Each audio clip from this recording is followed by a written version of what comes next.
In the aftermath of World War II, the map of the globe changed dramatically with the collapse of the European colonial system.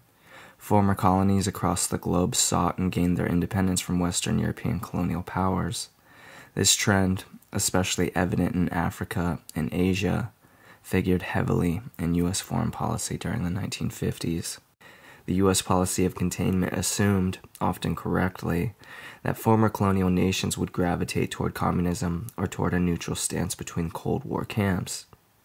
As former wards of capitalist countries, many developing world countries were wary of the intentions of the U.S. and its Cold War allies.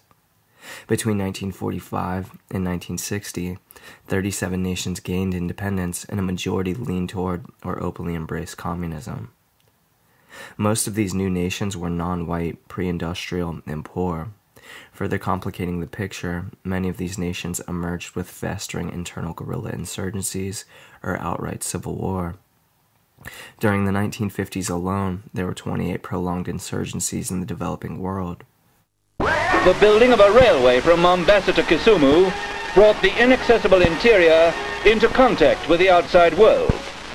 Land flanking the new railway, seldom grazed by the nomadic tribesmen and cultivated not at all, was taken over by the white man, populated with cattle and cultivated. Mercifully, the troubled area in relation to the rest of Africa is a very small one. Even the 4.5 million Africans who live in Kenya outside the Kikuyu territory are not involved. The active terrorists are only a small proportion of the 1.5 million Kikuyu, Embu and Meru people, though because of fear, most of the Kikuyu tribe has aided them. It was not surprising that they envied the Asiatics and whites' higher standard of living. And as the city grew, so grew resentment. Further discontent was smouldering among the elders in the tribal reserves, who resented the white man's interference with their more barbaric customs and the intrusion of his ideas into the life of the tribe. The determination by the U.S. and USSR to treat these new nations as pawns in a fight between capitalism and communism led to profound misunderstandings about the power and extent of nationalism. While critics like Nehru derided the policies of containment, other developing nations exploited the Soviet-U.S. competition by playing one against the other to gain increased aid or to remove political enemies. The Eisenhower administration viewed the developing world as vital to maintaining a world balance of power with the Soviets.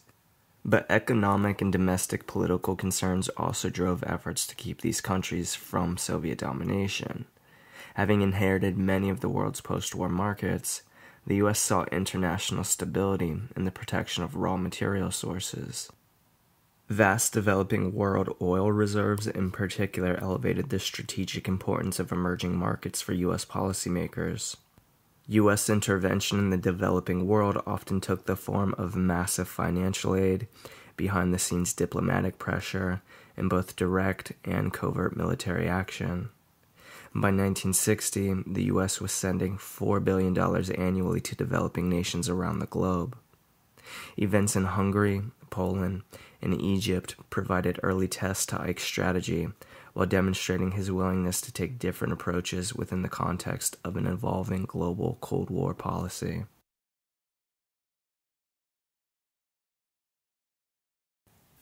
In Hungary and Poland, the Soviet Union brutally crushed nationalist uprisings that gained momentum after the death of Stalin and the relaxation of some controls by his successors. In the Middle East, Egypt sought to throw off the last vestiges of colonialism through the nationalization of the Suez Canal. On October 23, 1956, Hungarian students flooded the streets in a show of solidarity with Polish protesters seeking removal of the Soviet-controlled government. 12 days later, Soviet tanks rolled in and brutally crushed the demonstrations, ending the revolt. Despite having urged the uprising on Radio Free Europe, the Eisenhower administration backed away from a direct challenge to the Soviets within their Eastern European sphere. The best the U.S. had to offer the fleeing Hungarian freedom fighters was displaced person status, first applied as a precedent in the late 40s to Jews escaping the Nazis.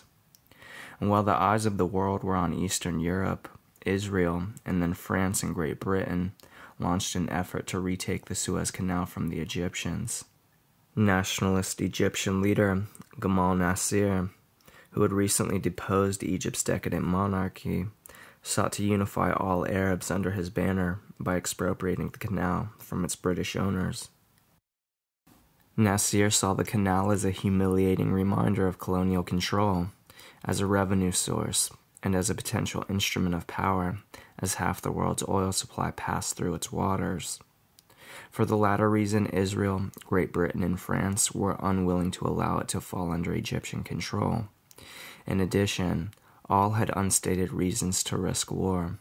Israel wanted to intimidate Nasser for launching raids from Gaza and to undermine his pan-Arab appeal.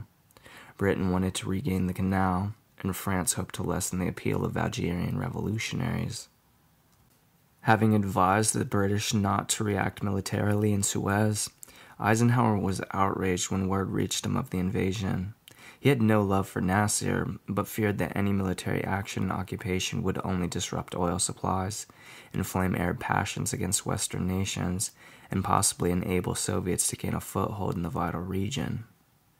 As the fighting shut off traffic through the canal and strangled Western Europe's oil supply, Eisenhower refused to open American oil supplies to the British, and instead of the aid the British expected, Eisenhower threatened additional oil sanctions if the involved nations did not remove all troops.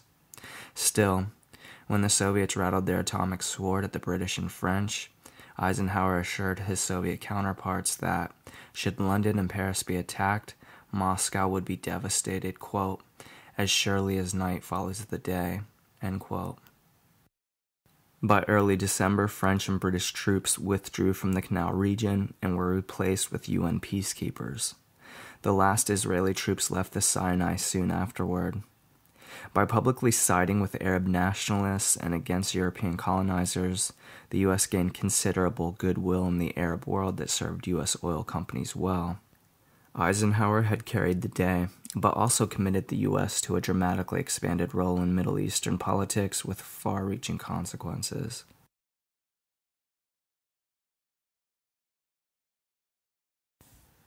At the end of World War II, the small French colony of Vietnam epitomized the complexity of rapidly evolving post-war geopolitics. After the war, the French regained control of colonial possessions in Southeast Asia and Indochina, composed of Vietnam, Cambodia, and Laos. Vietnamese nationalists led by Ho Chi Minh had fought the Japanese in hope of winning U.S. backing for post-war independence. Instead, under Truman, Washington supported French efforts to reassert control. As a result, in 1946, Ho's followers, the Viet Minh, launched a guerrilla war against the French. In the southern part of the colony, where the Viet Minh had less strength, the French created a puppet government led by a pliant playboy emperor named Bo Dai. Bo then invited the French and Americans to help him fight the guerrillas. The outbreak of the Korean War increased U.S. interest in Korea and the surrounding region. As a result, the Truman administration dispatched 8 cargo planes of military supplies to French troops in Vietnam, and thus began a pattern of direct military aid. When Truman left office in early 1953, the conflict ranked second only to Korea in terms of U.S. military aid. That year, the U.S. covered 40% of French war costs. Shortly before Eisenhower's inauguration, outgoing Secretary of State Dean Acheson informed him that if the French situation in Vietnam deteriorated, the U.S. must be prepared to act decisively. Heeding Acheson's words, Eisenhower accepted the recommendations of the National Security Council 124-2 directive, which stated that the loss of any of the countries of Southeast Asia, quote, would probably lead to relatively swift submission by the remaining countries to Chinese communist control. This concept soon became known as the domino theory and provided a rationale for American involvement. In February 1954, the faltering French, with urging of the U.S., agreed to enter negotiations with the Viet Minh in Geneva in April. In the meantime, the French decided to strengthen their bargaining position by airdropping 12,000 troops into a valley in northwestern Vietnam called Dien Bien Phu. The troops were met, surrounded, and soundly defeated by 50,000 Viet Minh forces. During the battle, as French defeat became certain, Eisenhower's advisors briefly considered the use of tactical nuclear weapons against the Viet Minh positions. On July 24, 1954, at the Geneva Conference, Vietnam was divided into North and South segments, with Ho Chi Minh in control of the North and Bo Dai's government in control of the South. In theory, popular elections were ultimately to decide the leadership of each government, as well as to prepare for reunification. As with the temporary division of Korea, however, this division too became permanent. Eisenhower feared that communist control of the South would undermine the stability of non-communist regimes throughout the region and would ultimately threaten Japan. On February 12, 1955, Eisenhower deployed the first U.S. military advisors to the region to bolster the Democratic South against the Communist North. Between 1955 and 1960, billions of dollars of U.S. military and economic aid flowed to South Vietnam, while U.S. military advisors trained South Vietnamese troops. Ho Chi Minh fumed at this division of Vietnam, but could do little to oppose it. Until a rebellion erupted in the South in 1960, most Americans considered the result a successful case of anti-communist nation-building. May the 7th, 1954, was the day Dien Bien Phu, the French fortress in Indochina, fell to the Vietnamese Communist Army. The garrison had been surrounded by Viet Minh forces. But despite massive reinforcements, 3,000 French paratroopers were dropped to help the besieging troops, and fierce resistance from the 16,000-strong French army, it was to no avail.